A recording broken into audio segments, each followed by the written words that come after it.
এটাই হচ্ছে সেই হাজারো বছর পুরনো বটগাছ।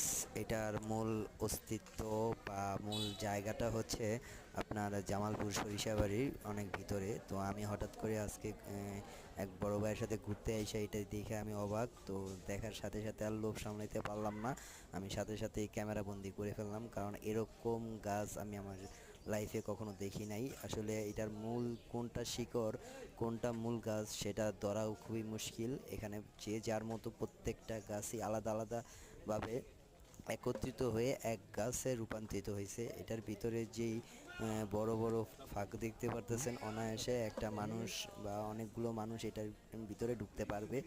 তো আসলে আমি প্রথমত এটা দেখা অনেকজনই জিজ্ঞেস করছি, তো সবাই একটা কথাই বলছে, এটা অনেক হাজার বছর আগের যে বটগাছ। তো এই বটগাছটা একটা মূলত স্কুলের মাঠের উপরে অনায়াসে দাঁড়ায় আছে। তো এই দেখতেই পারতেছেন গাছের যে শিকড়গুলা সবগুলা একত্রে জড়াইয়া একটা বড় দানব আকারের গাছে রূপান্তরিত হয়েছে এটা।